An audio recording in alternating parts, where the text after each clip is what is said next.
विधानसभा चुनाव की घोषणा होते ही दल बदल की राजनीति शुरू हो गई है।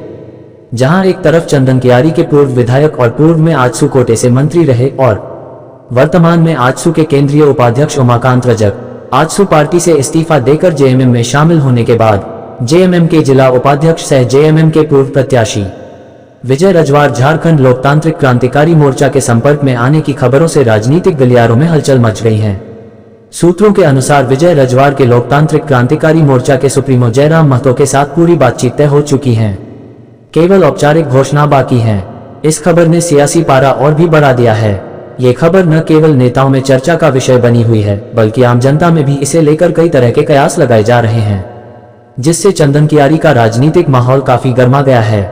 लोकतांत्रिक क्रांतिकारी मोर्चा की चौथी सूची का इंतजार है। झारखंड लोकतांत्रिक क्रांतिकारी मोर्चा ने आगामी विधानसभा चुनाव में 70 सीटों पर चुनाव लड़ने का ऐलान किया है, जिसमें से अब तक 28 सीटों पर प्रत्याशियों की सूची जारी कर दी गई है।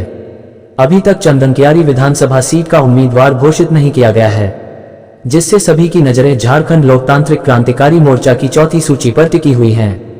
चौथी सूची 1 से 2 दिनों के अंदर जारी हो सकती है। रजवार समाज में जेएमएम पर घोर आक्रोश है और झारखंड लोकतांत्रिक क्रांतिकारी मोर्चा से नई उम्मीद की आश है। वहीं विजय रजवार के जेएमएम से टिकट काटे जाने की अटकलों से रजवार समाज में गहरी नाराजगी है। उनके पिता संतोष रजवार झामुमो के केंद्रीय सचिव और लगभग 44,000 रजवार समाज के नेता भी हैं।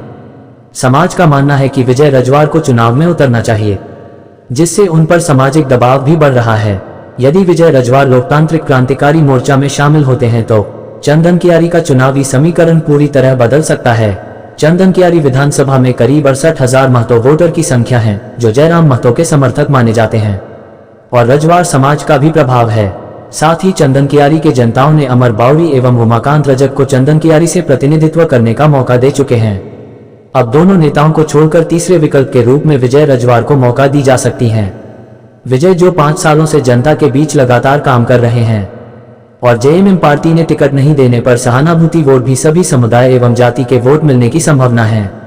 चंदन कियारी विधानसभा क्षेत्र से एक बड़ी मजबूत एवं प्रबल प्रत्याशी के रूप में विजय रजवार देखे जा सकते हैं। बता दें कि 2019 के विधानसभा चुनाव में जहां अमर कुमार बावरी को 67,739 वोट मिले, उमाकांत रजक को 58,528 वोट मिले और विजय रजवार को 36,400 वोट मिले थे, जिसमें आजसू के 7 महतो वोटर भी शामिल थे। वहीं अब राजनीतिक गलियारों में एक चर्चा का विषय है कि अगर विजय रजवार झारखंड लोकतांत्रिक क्रांतिकारी मोर्चा में शामिल होते हैं और चंदन कियारी विधानसभा से चुनाव लड़ते हैं तो त्रिकोणीय मुकाबला होने की संभावना बढ़ सकती है। अब देखना यह है कि झामुमो के जिला उपाध्यक्ष विजय रजवार उमाकांत रजक को सपोर्ट करते हैं या झामुमो को त्याग पत्र देकर जन लोकतांत्रिक क्रांतिकारी मोर्चा का दामन थामते हैं। सूत्रों के अनुसार विजय रजवार के समर्थकों का कहना है कि विजय रजवार जिस भी पार्टी से चुनाव लड़े हम लोग साथ हैं। तो अब चंदन कियारी विधानसभा में दिलचस्प मोड़ आ गया है। विजय रजवार का अगला प्लान क्या होगा?